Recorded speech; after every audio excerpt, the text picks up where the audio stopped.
Welcome to this daily guided meditation practice. This is the Attentive Mind. My name is Nathan, and I'll be guiding you through this meditation practice today. Find yourself a seated position. You want to find a position that is both sturdy and comfortable. You don't want to be uncomfortable during the practice because then you'll just be distracted by your body during the practice. It's unnecessary. You also want to find a sense of stability because it gives us a sense of groundedness, that we are here to stay for this moment alone, that we're not just doing this as part of our to-do list, that we're actually here and willing to stay. So sturdiness in the position really helps with that. You can sit in a chair, you can lie down, you can even sit in a formal meditation posture. Just find what works for you. We also keep our eyes open during this practice. But if you have learned to practice with your eyes closed, or you feel more comfortable doing so, go ahead and do that. There are no hindrances here. But if your eyes are open, leave the screen alone and drop your gaze gently down below you. Maybe glancing at the floor, the carpets, the desk, or whatever is just below you. We're not staring at a particular spot in the floor and analyzing it, nor are we zoned out and blurry. We have a gentle gaze directed softly, but clearly downwards. You're in a comfortable and sturdy position, and your eyes are either closed or open, gaze directed softly yet clearly downwards.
Take a deep breath through your nose and out your mouth.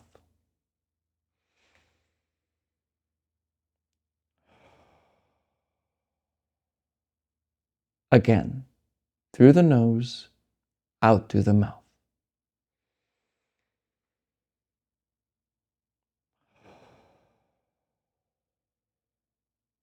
Again, through the nose, out the mouth.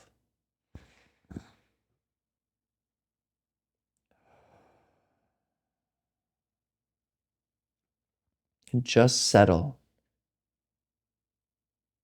here and now.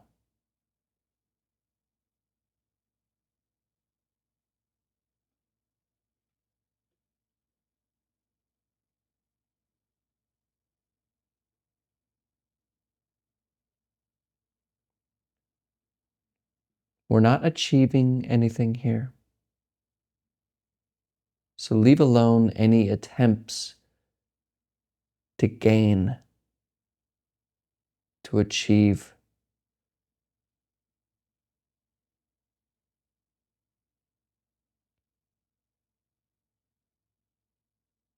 In fact, let go completely of the future, of your to-do list that's looming in your mind. Just set it aside for now. Enter this moment just as it already is. And forget your plans, your intentions, the things you want. in the things you expect to get with meditation. Just leave it. And notice this moment as it already is.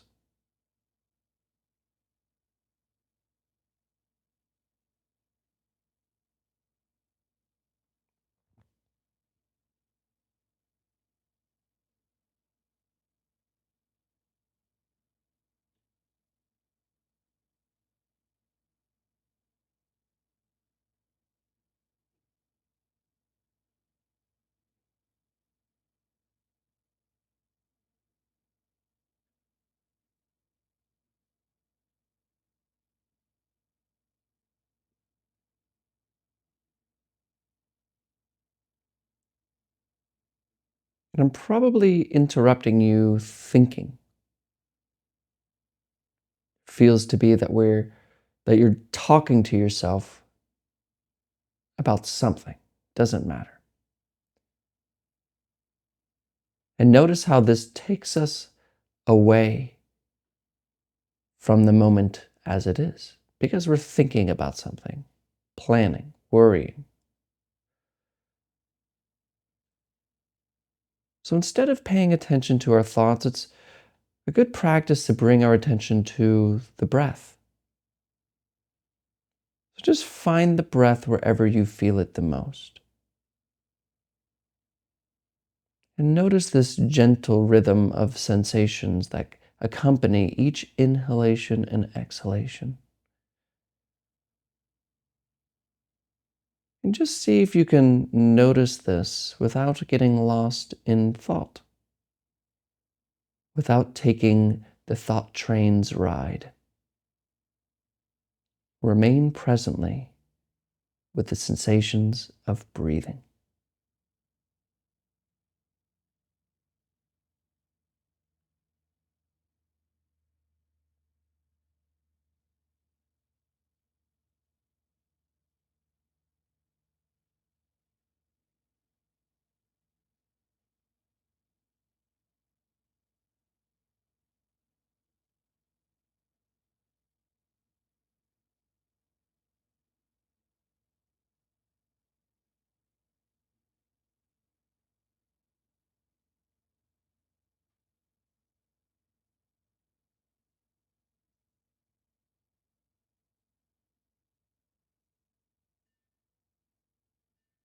And again, I might be catching you lost in thought again.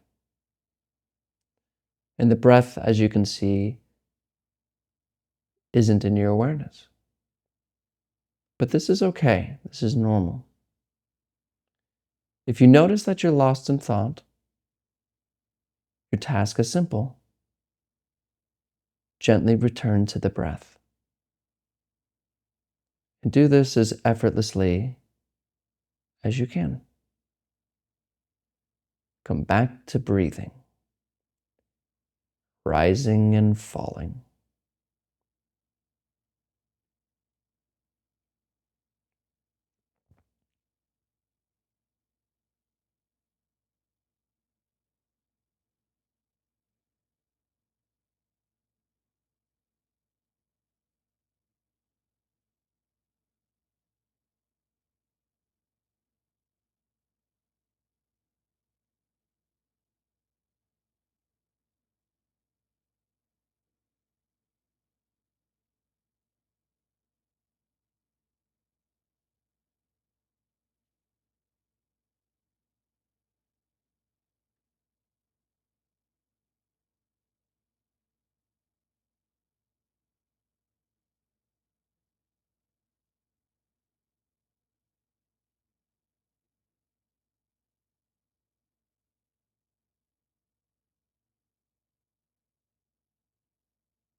Come back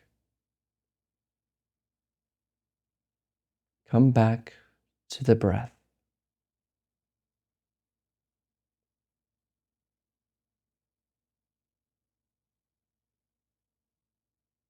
Leave thinking alone.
Back to the breath.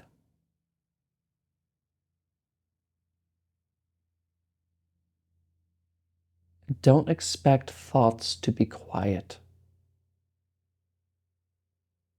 Thinking won't stop.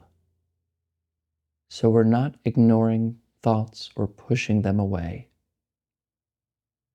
We allow thinking to come and go. And we notice the breath as thinking happens.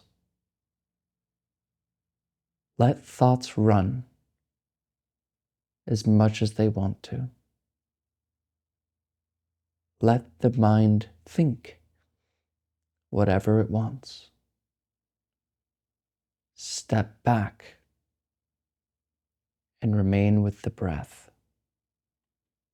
rising and falling.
Wake up.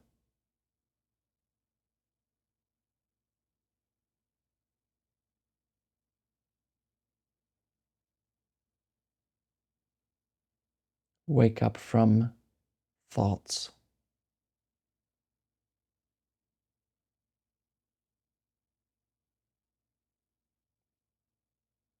Discover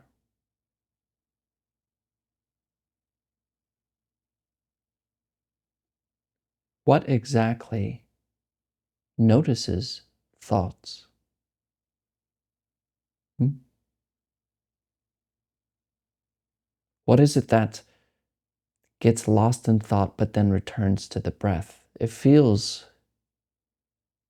like me. I'm doing it. While there's certainly thinking, because it is seen, there's the breath. It is seen. But what is it seen by? Can that itself be looked at?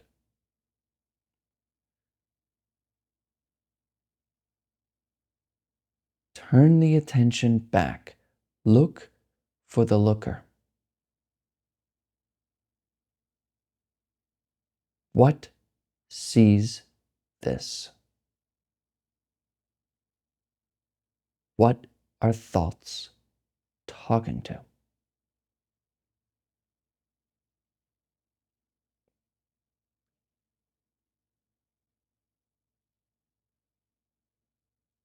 Look carefully.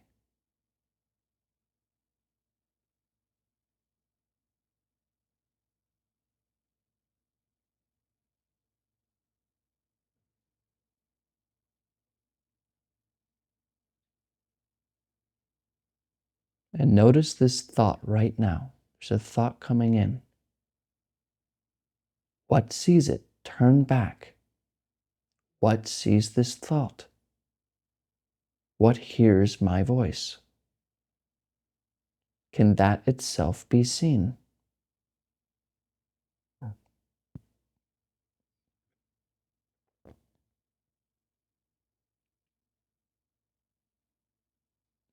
Is there really a center?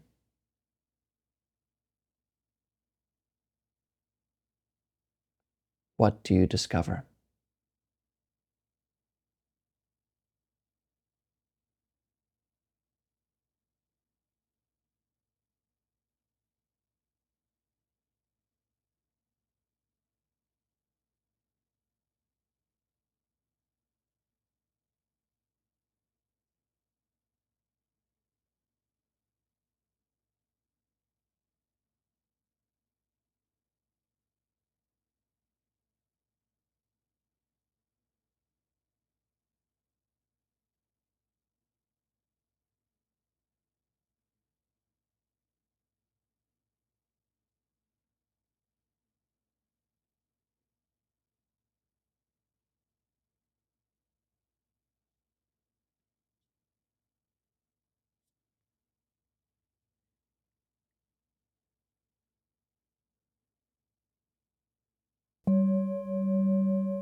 All right, you can look at the screen.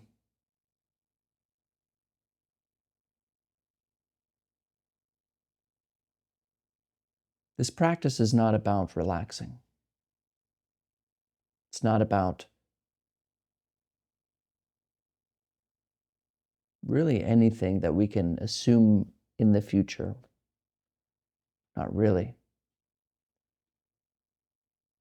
But it does give us relaxation. Rather, relaxation is the way of it, but we do feel better, more presence. Our lives really do become better when we stop consulting the ceaseless chatter within the skull. Good things happen, but these good things that happen aren't really what this practice is about. Right now, you feel probably to be a center kind of behind your eyes and in between your ears that experiences things, that has a body, right? Like you don't feel like you're in your foot, you feel like you're up here somewhere. There's some sort of thing. We call it, we say it's probably my brain or whatever, but we do feel that there's a center to which experience happens to.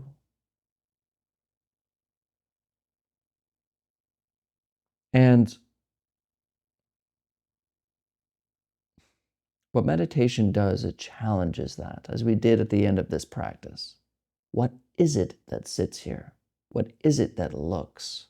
What is that really? Because we could find the breath. The breath is noticeable with our attention. Our foot is noticeable with our attention. Thoughts are even noticeable with attention. Everything in experience can be seen. But what is it seen by? Can that be seen?